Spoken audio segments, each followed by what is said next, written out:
Daniel, we appreciate you being here. Thank you so much for the contribution. I will need to explain this one to everyone, but he says Michigan State could have beat Florida State in the national championship game. So what Daniel's alluding to there would be, of course, Florida State won the national championship in 2013.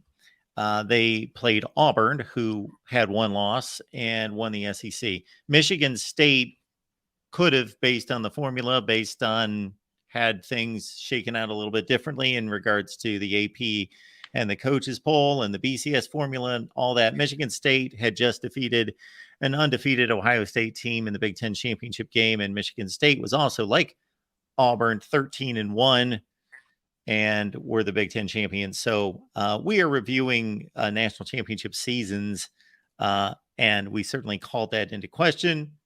Obviously, the Florida State championship is undeniable and confirmed. They were undefeated and won the whole thing. But in regards to who they played, Michigan State had a claim. They had the best claim other than Auburn that particular season. To a lesser extent, UCF and Baylor had claims because they had one-loss seasons as conference champions, but Baylor in particular because they played in a major conference. But Michigan State, they were extremely close to playing in the BCS championship game. Daniel, I don't believe that they would have. I'm looking at challenge in that game, but they could have. I'm looking at the schedule, and a lot of people don't realize. A lot of people just look at scores, and some of this is me too. So I'm putting it in context. So I don't know all of the things, but I know the national championship game, the context of that.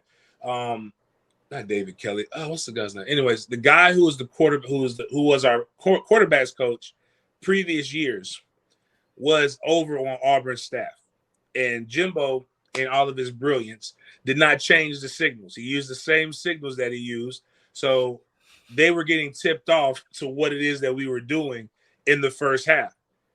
That changed in the second half. And that's when you were able to see the game completely turn on its head in favor of Florida State. Whether you want to believe it or not, if that's true, it was a tale of two halves. But when I'm looking at the 2013 schedule, at the end of the day, the goal is to have more check marks in the W column than the L column. And they went 13-1, with their one loss being to Notre Dame, 17-13. But you played South Florida that year, and you won 21-6 at home early in the year, but still, nonetheless, like you had one. I'm going to remember all these games. That Notre Dame game, they got just hammered with pass interference calls that were just phantom calls. But keep going. Stuff happens, but you're talking about a Florida State that literally broke the record with points scored. Everybody remembers this LSU offense without remembering that before LSU's offense, Florida State was doing this and not playing the second half of games, basically.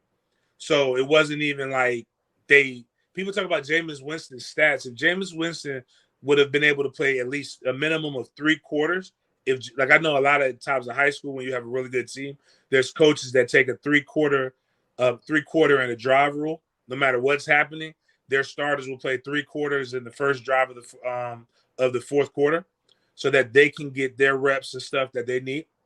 Jameis would have probably put up numbers that would be unattainable. 2014 was when he kind of threw a lot of interceptions. He was damn near flawless in 2013. And that defense of Florida State, because a lot of people like to talk about Georgia, the 2012 and the 2013 FSU's number 1s and 2s on defense all went to the NFL. So it's like a lot of these things that we're seeing.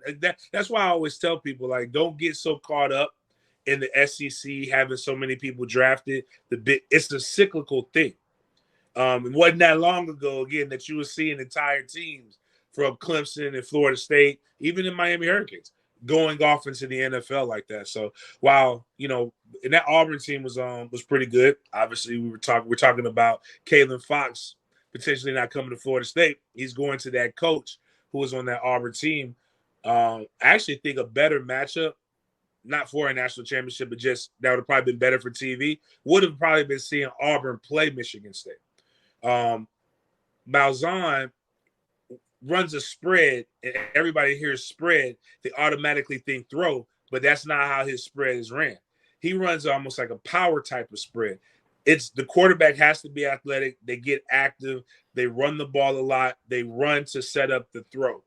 Or they'll throw to set up the run. It's a very run dominant, which I will say, if my critique on Kalen and I was giving him some advice, I would ask him, why are you going to a coach whose system has never really produced any tight ends, and they don't throw it to the tight end that much. But I'm not his advisor. This is how much Auburn ran the ball that season, because this is what I was looking for here. Army, Navy, Air Force. One of those three always lead the nation in rushing, and the other two are right behind them. Auburn averaged more rushing yards than any of them. They were number one in the country, even over Army, Navy, and Air Force, 329 yards rushing per game. That Auburn team.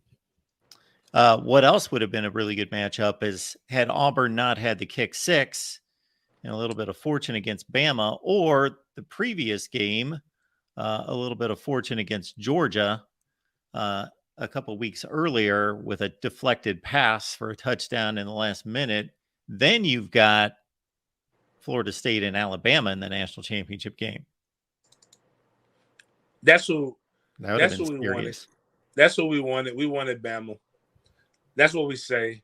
I actually probably think I'm glad we didn't get Bama. Like Saban has some. Saban is a darn good coach.